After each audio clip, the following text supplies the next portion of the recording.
Good morning. We'd like to welcome you to the Mesa City Council study session for the morning of November the 9th. We're going to go through a roll call because the attendance here is a little bit complicated. I will note that Councilmember Duff, Vice Member Heredia, Councilmember Spilsbury, and I are present in the council chambers. I believe that Mr. Summers is on Zoom. Welcome, Mr. Summers. Thank you, Mayor. And Mr. Freeman, is that you on Zoom as well? I am. Thank you, Mayor. Thank you. And currently, Councilmember Goforth is not with us. I believe she's attending a veterans event, but we won't be surprised if she joins us at some point in this meeting.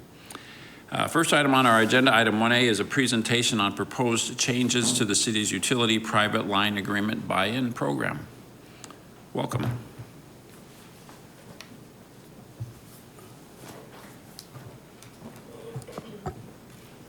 Good morning, Mayor, Council.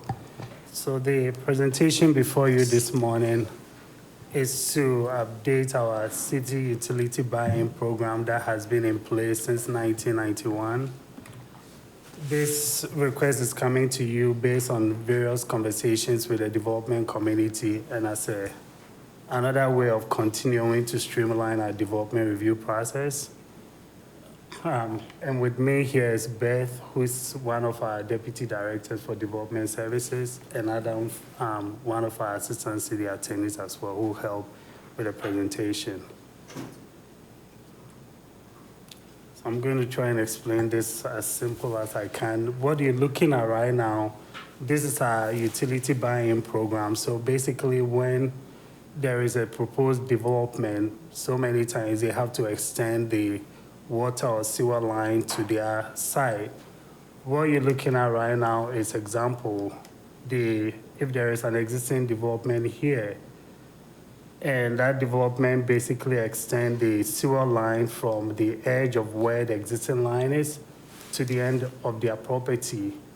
When a new proposed development comes in, which is number 4, because the number 2 and 3 parcels are not developed, and there are no sewer or water lines in front of those parcels, number 4 have to extend the line all the way to the edge of their property. So when they do, our current standard right now is they will establish what we call buy-in, and it's based on the overall cost of construction of that line. And then through that, they are able to establish the unit cost of construction. When parcel 2 and 3 comes in, typically, if they connect a service line which directly serves their development, then they are required to pay their fair share, which is the unit cost multiplied by the linear footage in front of their property. The challenge that we have right now is when parcel 2 and 3 comes and they don't connect a service line and connect a main line, we don't collect the buy-in, or they are not required to pay the buy-in because they are not connecting a service line. So what you're looking at right now, when parcel 2 and 3 came in or comes in and they connect a main line or a loop inside their development, because they are connecting the main, this parcel 4 who extended the line and established the buy-in 2 and 3 would not be required to pay. So that's the challenge that we're having right now. And again, this has been in place since 1991. We have done approximately 100 agreements. Currently, we have 6. And the buy-in, when parcel 4 comes in and establishes that, is for 10-year period. That's the only period, the time span to really collect that buy-in. There's been several discussions with the development community who believe that this has not been fair, especially when they extended the line and parcel 2 and 3 comes in as an example, and they just extend the main to their property. They don't pay for the cost of bringing the line in front of their property. So over the past year, we've been doing a lot of research to see how the surrounding cities, how they do their utility buy-in. So through that, we are proposing two types of establishing the buy-in. One is per linear footage or linear foot in front of the property, and I'll go through that explanation. The second one is establishing an area buy-in, which I will explain also. And we're also extending the timeline from 10-year period to 15 years to really capture those that may be coming after 10 years to really capture their cost of their construction. We are also proposing a service fee because all this work is going to include some administrative work to really maintain the buy-in and the coordination and all that. So we are proposing a fee of half point as well, half percentage. So to explain, the type 1, which is the linear footage buy-in, what you're looking at right now, if parcel 4 comes in and develop and extend the line to the edge of his property or her property, when parcel 2 and 3 comes in, whether they connect a service line or a main line, they still have to pay the cost per linear footage of that property. So right now, they wouldn't if they connect a main, but with what we are proposing right now, whether they connect a service or a main line, they still have to pay the cost of their linear frontage as well. That would be what they'll be required to pay. Is that a bit clear? Would that still be for a 10-year period, or? Let's just go, 15, I think, yeah, and I think just the clarification is, so currently today, the nuance is they don't have to pay, 2 and 3 don't have to pay if they can avoid connecting to The main line. That's correct. So they may connect to a service line or loop it around. If they connect a service, then they don't have to pay. They connect a main, yeah. So, listen, and the challenge is we have today development that wants to go further down the street, the property, but to get there, they have to bypass these other parcels. These other parcels, when, so the further parcel 4 wants to develop now. They're ready to go. The owner has a proposal of development, but they've got to connect it to the existing line. What happens sometimes is subsequently 2 and 3 come in and they figure out a way to avoid having to repay back that line that's in front of their property. And so this is a way to try to capture that by not making the option of whether it's a lateral or a main, Yeah. regardless if it's in front of their property, That's correct. then there's a linear foot Cost, cost recovery from the original, the original installation of that pipe. So that's what this is. Now, the city staff has to keep track of all that. Yes. We have to keep the records so that we don't know if it's next month, next year, Or 15. 5 years down the road before those other parcels show up. And we have to be in a position to be able to identify that when that comes in the door and then collect from them the linear foot cost Admin for fee, that. yeah. And then forward that on to parcel 4. Correct. Yeah, and then I'm We assuming then somehow we send that reimbursement to whoever That's that correct. record we have of the Mayor, development. we Or- reimburse the original developer of the cost that they had identified and justified. So not to make this more complicated, but what if parcel 4, and how does time relate to this? Is there still a 10-year?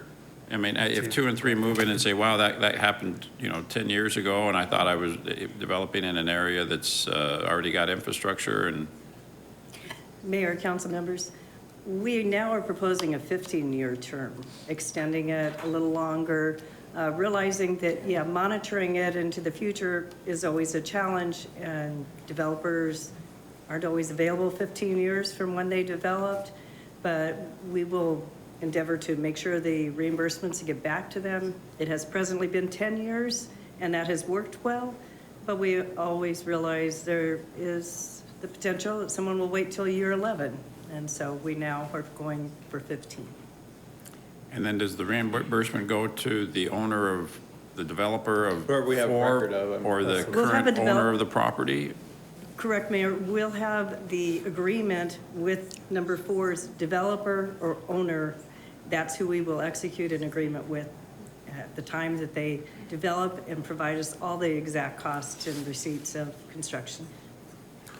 And if owner four has, maybe they constructed an apartment complex and they flipped it a year after they built it, where does the money go?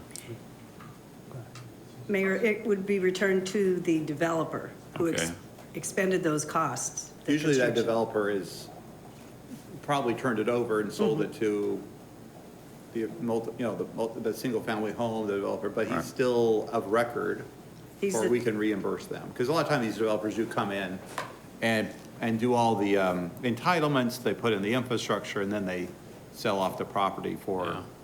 whatever other commercial or residential purpose. But they're still existing, at least, and I'm assuming it's their responsibility to keep us up to date if somehow they change their mailing address or their entity, but that, they know that, that's why we charge that, that's why we're suggesting that administrative cost recovery, so that we can, I mean, we've got to keep the record, we've got to hold on to it, know who to send the money, reimbursement to, but we also have to enforce and collect it from the other property, the other developments, so. And it's just this is happening, it kind of comes in surges, I guess, but we're obviously with a lot of activity we're seeing around the city, it doesn't always sequentially happen, development, and so sometimes we have some very large parcels that are further down, and they need to get that line extended to their property, but what's holding them back is they're like, but I'm gonna have to put in a significant amount of cost just to run that line past all these other properties I don't have control over, I don't own, and it's hard for the convince, I'm sure their financing to put those dollars in without some, I think this is a better, improved way of trying to create some level of certainty that they'll get the reimbursement back in the future. That's really, I mean, there has never been, it's always been, how do we help those developers recover their cost? And the way it's happening now, other developers have found ways to kind of work around that, I guess, is a better way of saying it. And I think we're trying to remove kind of those, I don't know what we call them, loopholes, but workarounds. How's that? Workarounds. My reaction is that from a fairness perspective, I think this is great. But from an administering this, perspective and how likely are we to get sued, But we've been 16 doing or this, 14 we've been years. doing this, Okay. it's just, the method we do it today is just not, to your point, as fair.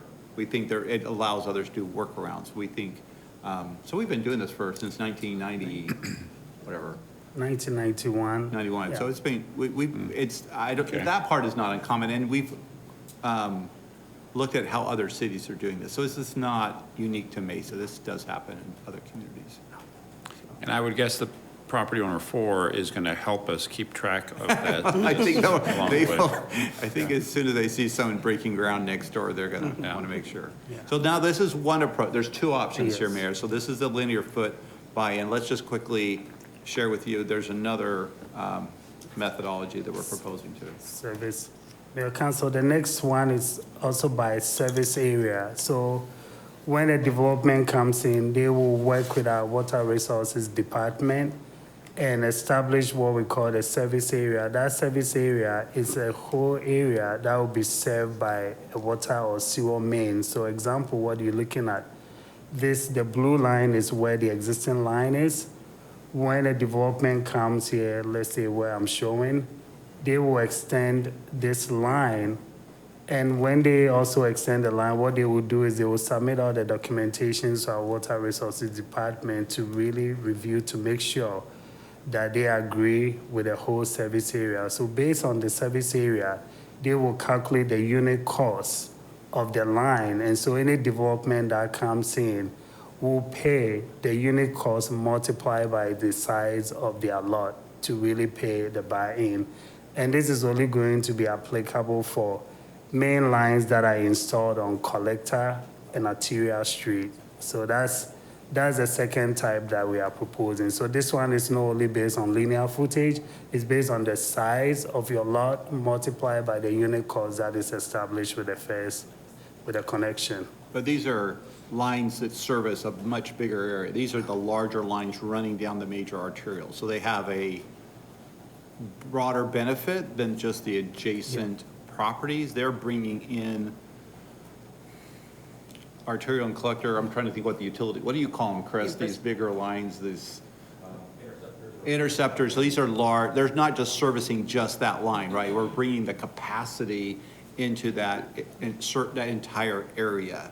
And so these are much more expensive because these are regional, larger area lines that are coming into this area. So this is a way to capture that there's a much bigger geographic area that benefits from this, not just the properties that are immediately adjacent to this major intercept, this major line that's coming in. So this is just another methodology to capture these very large. Now, this happens, but not as frequently. I think the city typically does a lot of these larger lines throughout the city. And that's kind of typically, I think, how it happens. But I guess every once in a while, development may get so far ahead of us that we need a regional line to come in on a major arterial.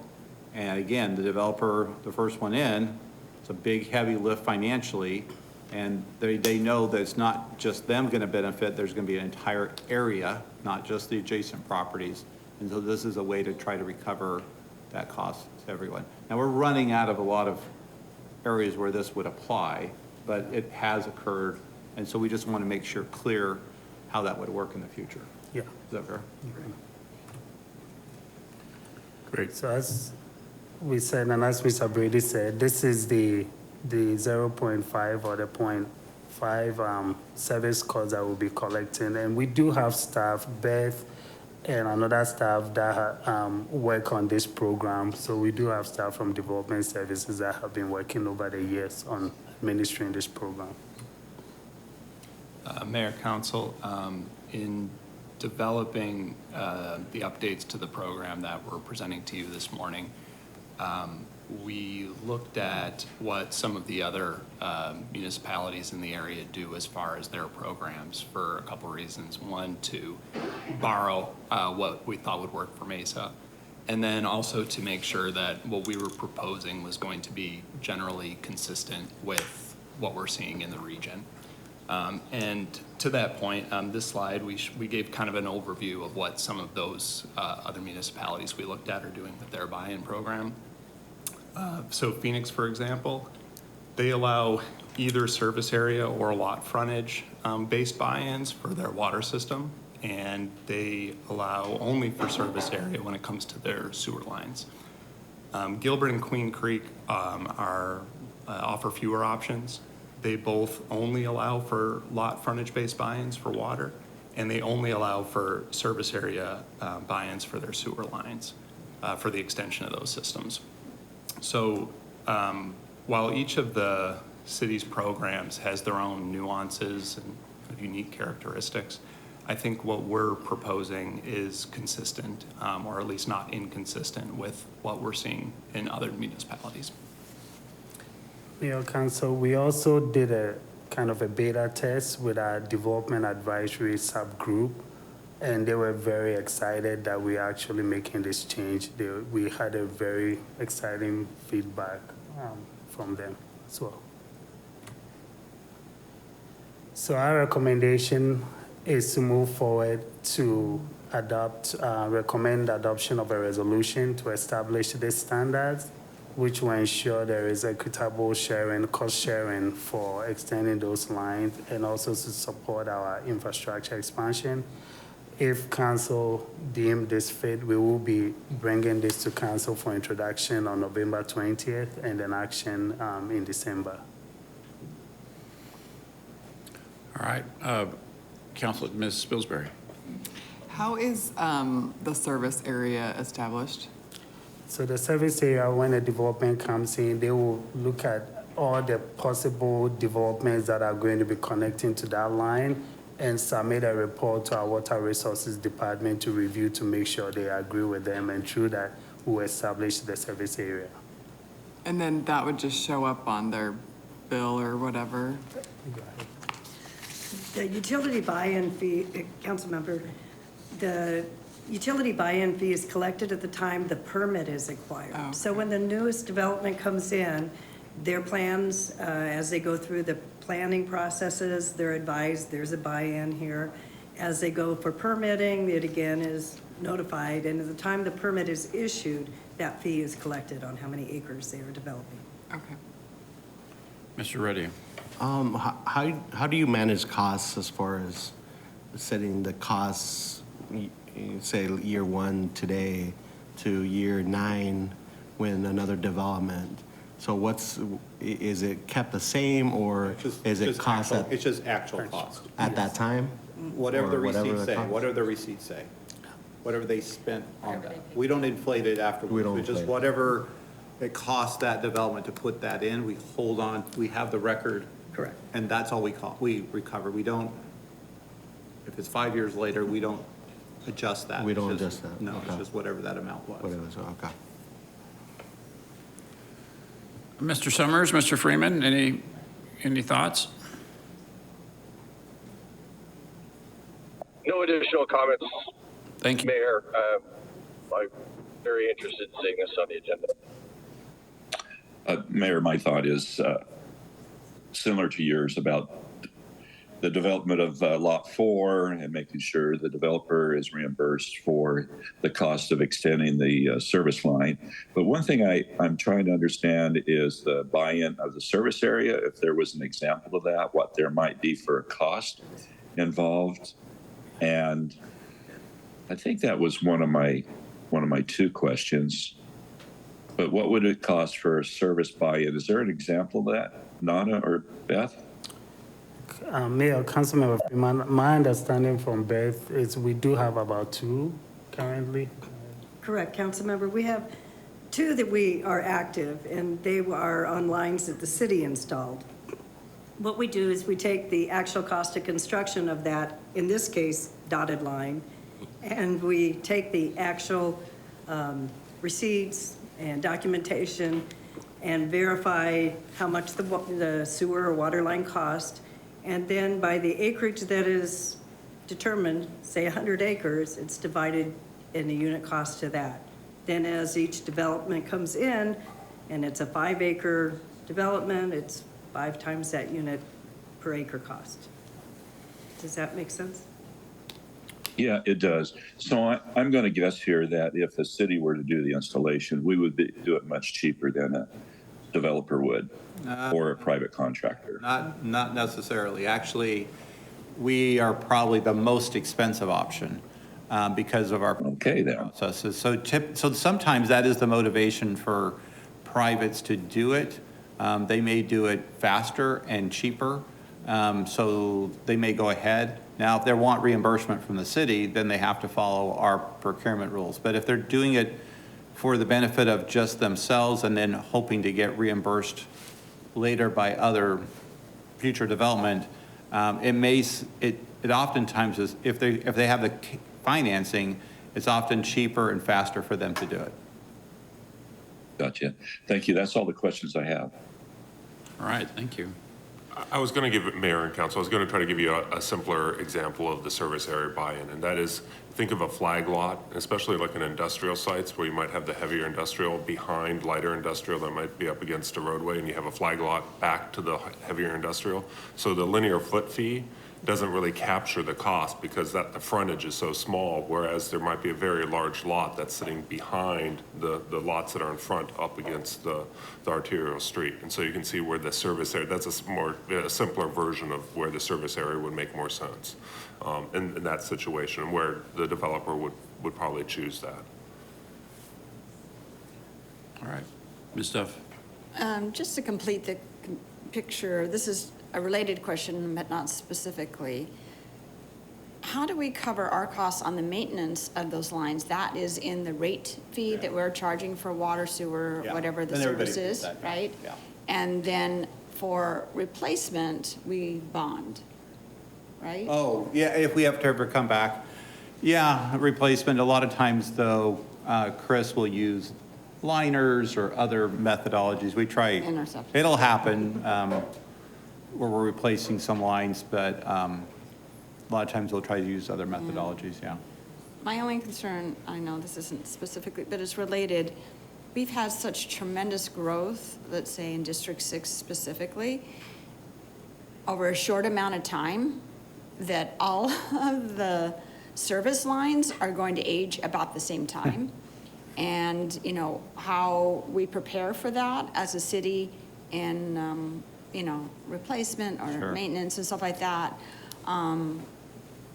we're not really acquiring anything through fees or that we're accumulating like in an account or something Right. like that. No, Just it's some an interest- thoughts around No, it's that. an interesting thought, but, you know, we're experiencing it kind of now, right? Because if you go back to the 1980s, late 70s, when we had this huge boom of residential construction in Mesa, you know, we're starting to see some of that. Or even the what's the neighborhood we're doing right now, Chris, where you had all the problems, was that the 1960s, 50s, where you're back there replacing all that pipe? And we see that actually go through those cycles today. Yeah. Mayor, council member Duff, most of the lines that are in our replacement program, they're 50 years old or 70 years old. So with this change, we're talking about 10 expanded to a 15-year horizon. When you're talking about replacement, the service life on these mains are half century. Right. But you're right, it's something, but it's kind of just, it happens throughout the city. Yeah. The way the city is built out, it does kind of have these large, I didn't know at this point Surges. with, especially a large industrial, you know, there's just huge, hundreds of acres being developed in one time. If we were preparing in some way for the future, so it's not a liability for our city, even though I won't be here then. the nice thing It's just- about it's just large a thought commercial as is a- it's really more singular large pipes versus the large residential development. It's a lot of variety of pipes running around, so. Yeah, but we are just responsible to the street, right? Right.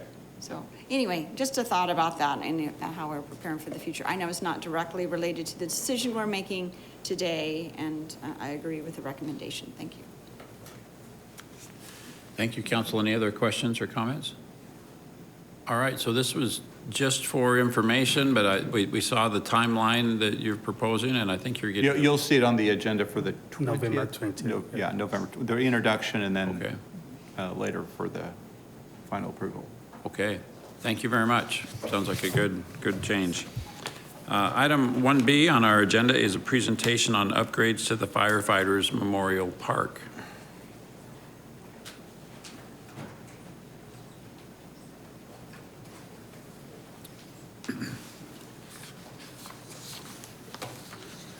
Good morning, Council. Andrea Moore,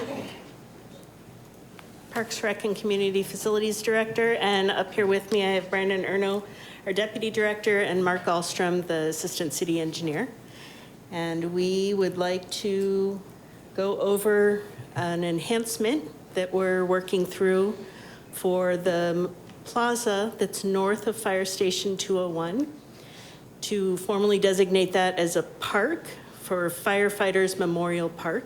And we have some upgrades that we're in the process of working through design and moving into construction next year that we want to present.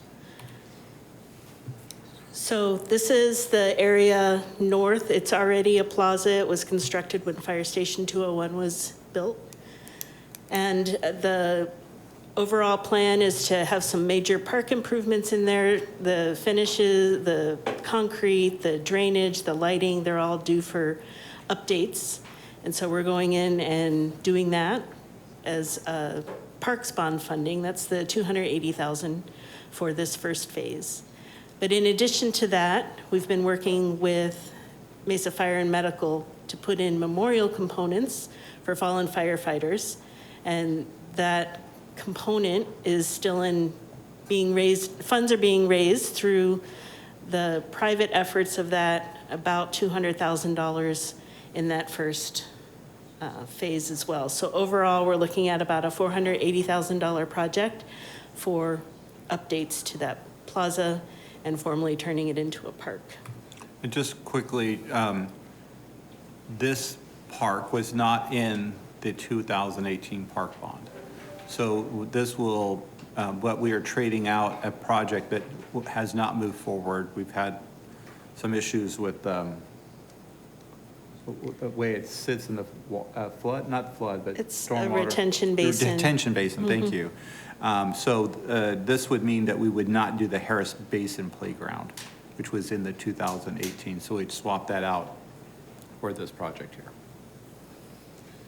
So overall, I'll show you some images of what we're proposing in a second, but overall, the timing of this, fundraising has begun to raise private funds for the memorial components of that. We're working through finishing design through next spring, and then by next summer, we hope to begin construction. All the funds will be raised by then and have the Plaza Park complete by winter of 2024.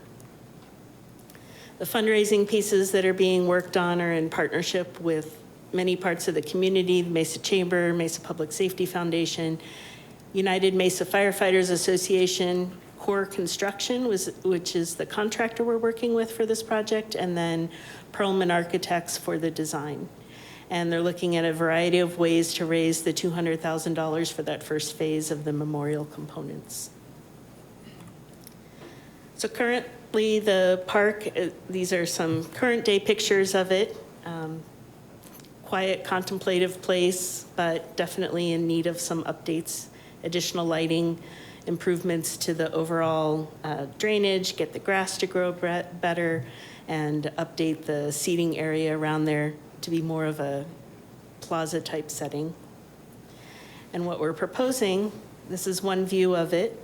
So that's in place of the left picture of the existing.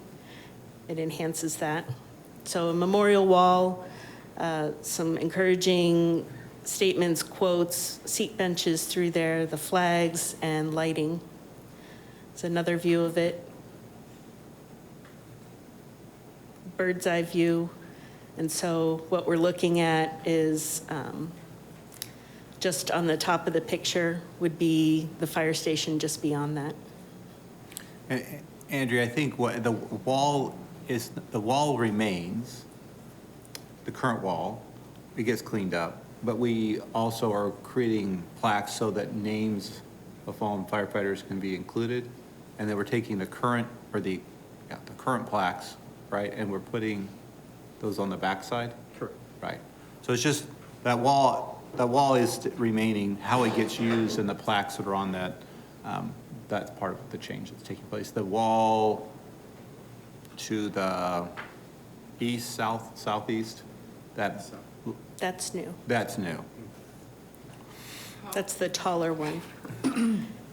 The plaques are like this currently, and then they're shown to be like this. So how are you bending plaques? Is that a dumb question? The current plaques are on the inner part of the wall? The plaques are not curved. They're flat. They're flat, but they just look like. Yeah, I mean, the wall is curved, but not the plaque. But so those current plaques are the same ones that we would use? Yeah. On the so back side? Yes. Yes. Okay. Yeah, and good point. No, Just wanted we're to- not bending them back the other direction, no. I was just trying to figure that out in my No, brain. they hang, they're flat. They hang on that curved wall, but they're Okay. flat, yeah. I'll have to look at them closer next time. And then just to give you a preview of some of the ideas that have been discussed for a phase 2, this is not funded at this point, but this is the node that's a little further north on the same plaza. And if funding becomes available, that area could also use some updates to the park components with paving and lighting and irrigation updates, drainage updates, and then memorial components for more of an art piece in the center of that node. And some additional paver engravings, that's the bottom picture, to commemorate the important aspects of firefighters' values through the service that they provide. That's also estimated at about $480,000 at this point. So I can go back to pictures if that would be helpful or answer any questions. We also have some folks in the audience from fire department if we have questions about the fundraising efforts they're doing. So the plan is we are moving forward with the playground improvements. And we hope to, The park improvements. not playground. Pickleball, pickleball? I'm Where's always pickleball? talking about playgrounds, right? Sorry about that. For the park improvements, we're going to proceed, we're going through the design. Correct. And prepare to that. And then we hope to kind of marry up with the timing of the fundraising to move forward. So that critical time would be about when? We're hoping to start construction next summer of '24. So the fundraising would be complete by then so that we can do the park improvements and the memorial improvements all in the same construction effort. Yeah, so that's the plan. Great. So the plaques on the wall would be the fallen firefighters, and then the Buy a Brick campaign would be like on the ground bricks? Yeah. Where'd you get up? Yes, on the ground, on the other side of the memorial, essentially, So slide 6, you can see. Where that wall. Do you or see where on the below, little- behind the wall, there's kind of that red and colored area? So I think on that's- slide 8, you can see it better, where the darker. Perfect. Those would be Yeah, the there you bricks go, even that- better. Yeah, I think that's where you're planning on having, and that's just recognizing donors, is that correct? correct. Yeah. And then, so there's park improvements for each of the different parts, and it seems kind of silly to do like half the park and then the other half the park. So as far as like the grass, trees, sidewalks, like besides the, I mean, is the whole park gonna look finished, or is it gonna be like half the park looks finished and half doesn't? I would say that it would look nice, but the area on the other side wouldn't, it would match, but not necessarily because of the updates to the pavers and the concrete that we're doing at the memorial on the south side. So kind of it will look like half of it is up. Yeah, and they're fairly separated too. I mean, Yes. you would notice it, but they're not like right next to each other either, so. So ideally, your fundraising campaign would just like blow it through the roof and you'd get 500,000 and be able to do the whole park. Well, then the city would have to come back and find its 260,000. Oh, okay, to be Phase able to two. do that. Yeah, we have the 280 from the previous From the bond, project that was in okay. the bond. We don't have phase 2, that would have to come subsequently. I think that's the idea, is let's get the first phase done, then see how the fundraising goes, we have the city funds, and then in the future, we could work together on the other phase. Okay. But this would become, I believe, the area where we would have the memorials for fallen firefighters. And so that first phase really is closer to the fire station, to the parking, and it really is set up to be, work well for that kind of recognition and acknowledgement, so. And the other one is in the park, but it is certainly, I don't know how far away, it's not that far, but it's just on the other end of the park, so. If you look at the project location on slide 3, you can see the two different nodes, and the area we're talking about for the future phase is that node on the right side of the picture. I'm sure Mr. Freeman and Mr. Summers have something to add to this. Gentlemen, who'd like to go first? I will donate my time to Mr. Freeman, if that's all right, Mayor. Well, thank you, Councilmember Summers. No, I'm very excited about this enhancement to the park, and I want to thank Brandon and Mark and Perlman and Core for all their efforts. There have been multiple meetings on this, and Mr. Brady as well, keeping him abreast. And I want to thank my colleagues for allowing this to happen. Having this memorial will be very much important for our fire department, and I'm looking forward to completing this in a timely manner and having a brand new memorial service at Memorial Park, or whatever it's called. So thank you, Andrea, for leading this. But again, thanks to all, and I'll end with that. All right, thank you. Yeah, I certainly am in support of this. I appreciate Mr. Freeman being an advocate for this, and it's for good cause. We do need we need to spruce up this facility for this purpose. And I love the fact that it sets the stage for philanthropy and fundraising also to come in and take it up a notch to make it something, better than public monies will allow for. So I think it's a great collaboration. Okay. Ms. Duff? I'm of course in support, and I just want to say that I think right now the park is underutilized. A lot of people don't even know that it exists, and by having it themed with a purpose of why it is created, I think it will draw people to give homage to, respect to those who have, served and with their lives and such like that. I think it's a great place and gives a public a reason, kind of a knowing of why this park exists and to actually enjoy it, especially as we develop Site 17, which will be adjacent to this, to the north.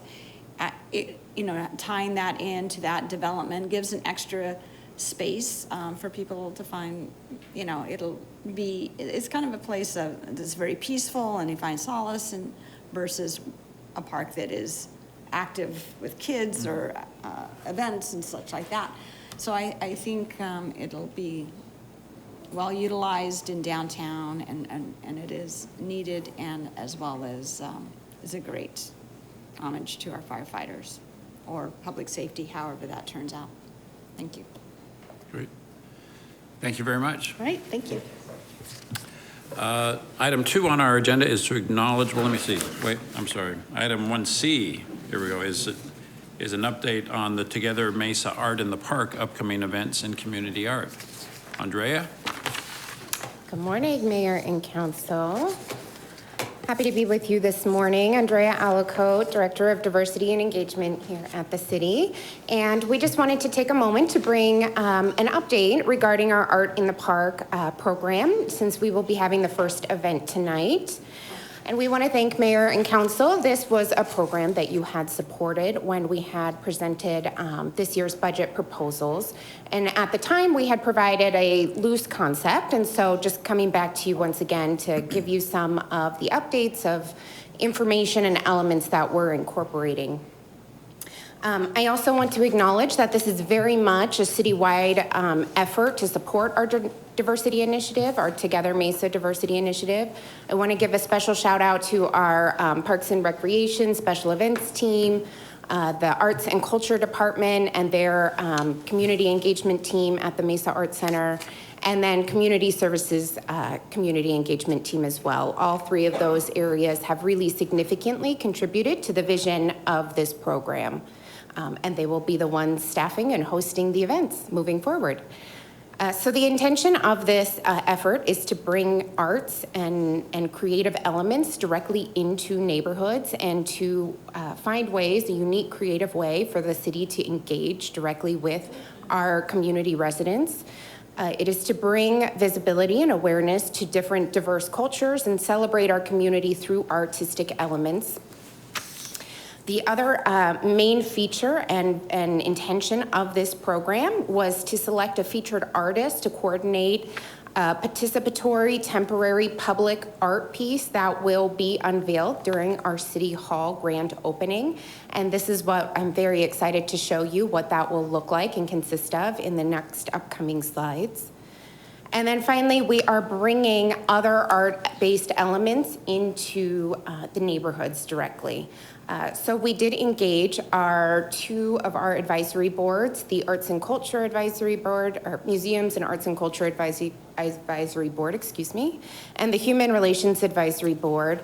And those two groups had participated on a series of meetings to give staff advice as to what we should incorporate and fold into these events.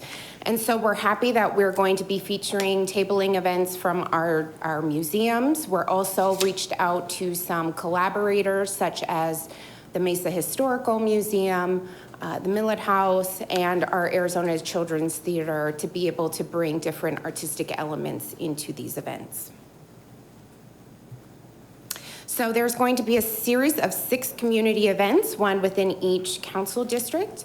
We have a live music performer that will be featured at each of the different events. And again, based on recommendation from the collaborative advisory boards, we will be having different cultural themes at each of the different events. So such as we'll be featuring at one event an indigenous musician, a country music, Western artist. We will be having a urban hip hop artist and so forth. So we were really intentional by trying to take a look at the neighborhood and determine what is a unique cultural element that we can expose them to through a featured live musical performance. Once again, there's going to be a high level of interactive arts and crafts. Mabel will, of course, be on site and featuring a wonderful engagement activity. And then we are bringing some food trucks into the events. There's going to be one savory dinner, truck, and then another dessert-based truck.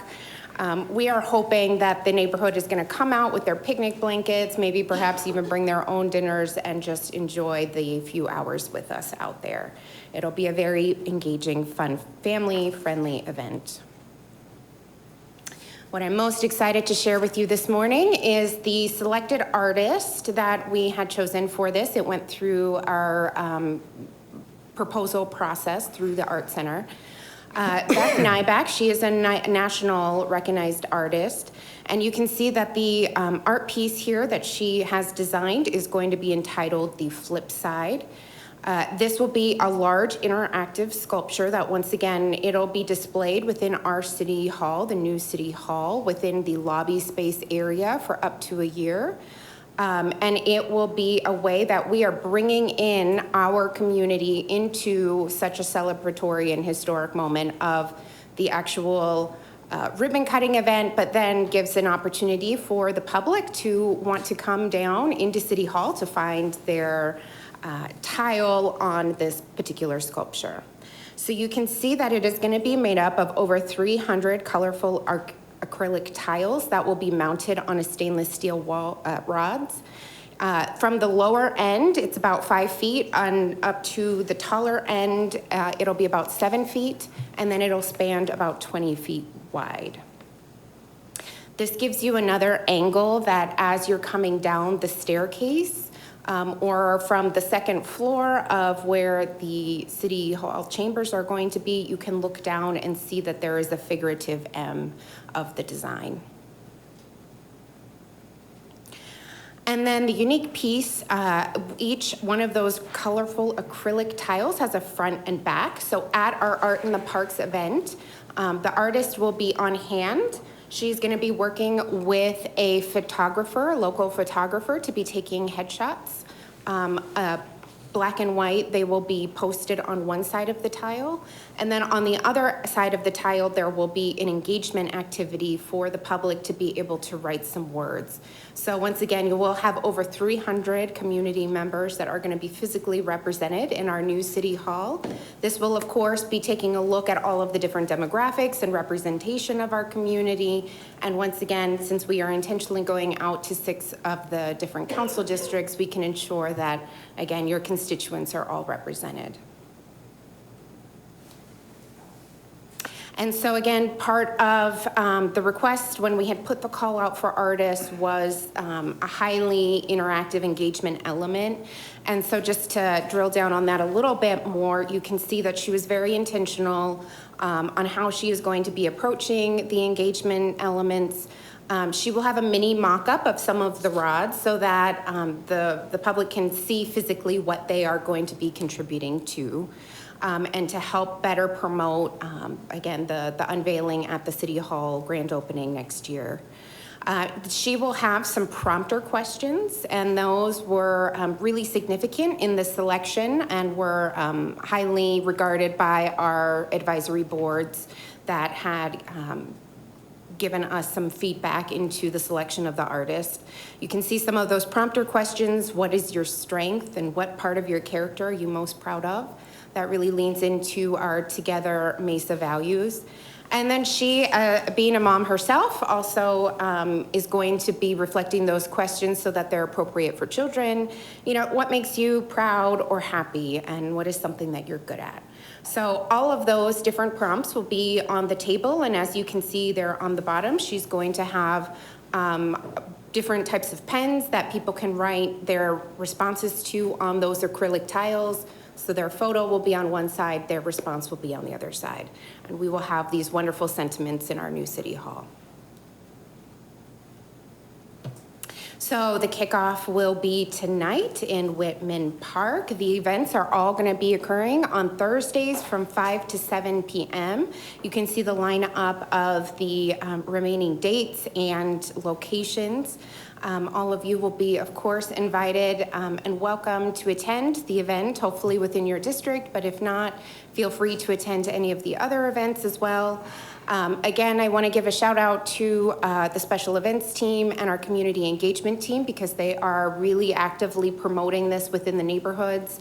There is large signage that goes out about a week before within the park. You can see that that top banner there is enlarged so that it's promoting that directly within the neighborhoods. And then there's additional postcards that are going out to the surrounding neighborhoods and notifications through Nextdoor and all of our social media sites that are really doing targeted engagement. And with that, I can answer any additional questions or provide comments. Great, thank you, Andrea. Ms. Duff. Yeah, so I hope we have a fabulous turnout at all of our parks. I don't know how many tiles are going to be incorporated in the piece, but hopefully there's, more than we can use. Would you then trade them out periodically, or how does the artist just choose and that's static? What would be best, showing a variety of different people, or how is that? Yes, thank you, Councilmember Duff, for that question. So we are earmarking or anticipating about 700 tiles out of each of the events. So, looking that we may get at least 100 per event. From that, the artist will be selecting it down to 300. So we do have a couple of options that we're looking at of what we would do with the remaining tiles. But really, we wanted to be thoughtful in making sure that we had demographic representation, district representation, and also the artist anticipates that while we may receive that many folks participating in it, the tiles themselves may not, and the sentiments may be duplicated or reflective across multiple tiles. So that's why she'll be chosen to select some. I guess we could look and see how durable they might be outside. Maybe we could put them around the plaza. I don't know. We'll have to look and see if there's a way to, I don't know. Right. We'll explore options. And the wonderful element to her design means that perhaps we can inquire about having some mini mock-ups for additional sites. I love this idea. I think it's a great way to bring 300 Mesa citizens into the lobby of our new city hall. Easy invitation. Yeah. And it would be a minimum of a 1-year exhibit. And that makes sense to me. You wouldn't want to lock this in perpetuity, but on the other hand, maybe you swap out the tiles, a year or 2 or 3 from now, and it becomes a reoccurring. It's going to be in the middle of the lobby, so it's going to be a little tight. So we're going to have to be, I'm even thinking that 20-foot, we're going to have to go and, we'll look at it. Mm-hmm. But I don't know that, I think for permanency, it'd be difficult, I think, long-term. Just for the flow on that lobby and how people come in and out of it, So it's a temporary exhibit. But the idea of having a lot of temporary exhibits going forward, again, I like that as well. We have a wall that we're going to use that's going to rotate art displays, so maybe there's a way to take some of these and use that. We'll have to, but there is a wall along one side of the lower council study session on the exterior that we talk about using as a rotating artistic opportunity, as well as highlighting the All-American City Award. So we'll continue to look for opportunities inside there. Great. And Put them up. and they Talking to them, and they don't even respond. The artist too is really going to be encouraging, the panels twist And so the idea is really that it's going to be an interactive piece that hopefully we see utilization of, the reading and twisting and embracing of the different folks that are featured on there. So we will see what that, how the piece holds up after that year. Right. Yeah, I think that's very creative. I love it. Council, Mr. Summers, Mr. Freeman, any comments?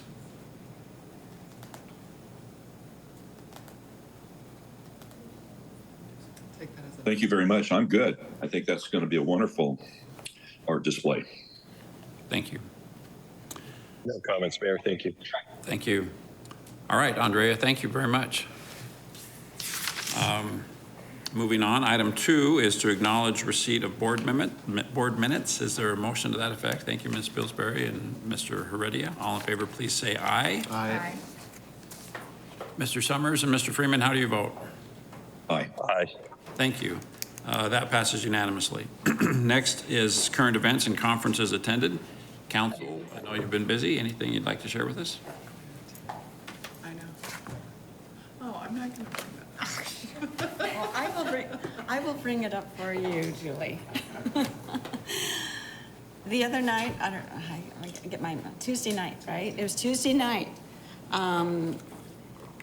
Julie and some of Mesa's staff and PD were attended and recognized. But I just wanted to bring up, we attended the Native American Fatherhood and Families Association awards banquet. Is called Precious Gems, and every year they recognize people who are significant in our community and have done tremendous work. And Julie, the Councilmember Spilsbury, was recognized with the Turquoise Award. Represents health, remains youthful, and is incredibly optimistic. Shares their good fortune for the work that she does, especially with nonprofits and social services, and a great advocate. And thank you. Well deserving, especially after our last council meeting. Did an excellent job in representing all the voices and making a decision. I'm so proud to have you on council. So thank you for your service to our city. Also, I think that the same evening, on Tuesday evening, I attended the Mesa Business Builder Networking event. The mayor did an introduction, so it's for small businesses to network, come together and learn about all the programs we have, and that's hosted by our Economic Development Department, and we have partners in that, like the Mesa Chamber, Cahoots, and others that help with those programs. And then yesterday, I attended the coolest thing ever. I never thought the general plan, our 2050 general plan, could be interesting, but it was yesterday. With the immersive experience, I attended with Heritage Academy, one of our schools in downtown. And so we were in a room, and I think all the council members are doing this with various high schools, with a curved screen. And it's a lot like a 3D immersive experience of built environments.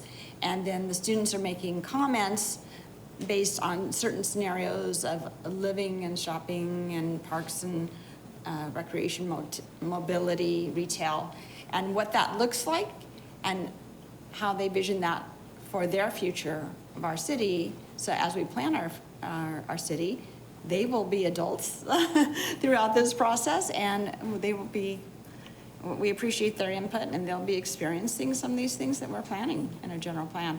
So I think it's a great way, rather than, getting the youth involved in planning a future in a text manner is very difficult to imagine, right?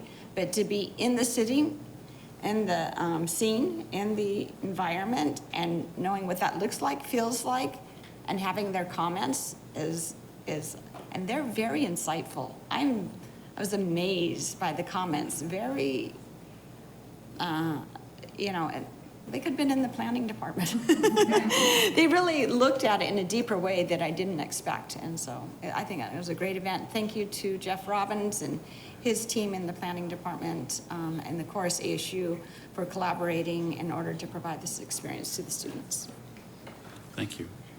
Ms. Pillsbury. I wasn't going to say anything, but the mayor and I were there yesterday with Red Mountain and Mountain View students, and this is the only time this has ever been done in the entire country. Like, Mesa's the very first city to do this with their general plan, which is so cool. We love being the first on things, but I also just really I love teenage voices anyways, and I think they're important, but I loved hearing all of their comments and how they interacted in the experience, and I thought it was really neat too. And then also, Jen, thank you for your comments, and I wanted to mention that Commander Intrieri, who is, his last week is this week, also received an award. Who will be the new police chief? Who will be the new police chief in Peoria, yes. We're sad to lose him after 28 years in Mesa, but he'll go over there and whip them into shape over there. I don't know anything about the Peoria Police Department. Anyways, but he also received one of those awards at NAFA, and so I feel honored to be, to get an award with him that night, so, okay, that's it. Thank you. Mr. Freeman, you want to mention the annual Lehigh meeting or anything else? Yeah, thank you, Mayor. I attended the Mesa Builder as well, and that was a great opportunity to see our economic developer, Jay, in action there, her first meeting. And then you and I attended the Lehigh community meeting where we had over 100 people there and talked about Mesa and all we're doing. And thank you for attending, and your comments are welcome as well. Thank you. Mr. Summers, anything? No comments, Mayor. Thank you. All right, thank you. I want to just add my congratulations to Ms. Spilsbury. That's a very deserved award. We appreciate all the wonderful qualities you bring to our council. I'm not to embarrass you, but thank you, and I appreciate that organization taking note of the obvious. Other than the things that have already been mentioned, I think it's probably worth mentioning that I hosted San Diego Mayor Todd Gloria in our city on Tuesday, and he took a tour of our real-time crime center and was very, very impressed. And I really appreciated being reminded that how far ahead we are of a lot of other communities in that regard, and how amazingly effective that using technology has been to fighting crime in Mesa.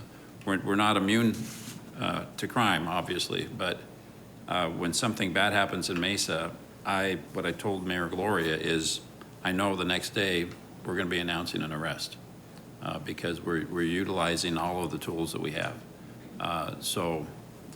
It was a proud mayor moment to share what we're doing with the mayor of San Diego earlier this week. Yes, Ms. Spilsbury. I was just reminded Turkey Tuesday is coming up on Tuesday, November 14th, 7 a.m. to noon. Our engineering department and City of Mesa partnering with United Food Bank to collect those turkeys to hand out the following week for Thanksgiving.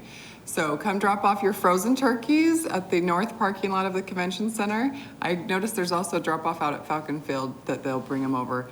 And you can also do monetary donations too, if that is easier than going to buy the frozen turkeys. So thank you.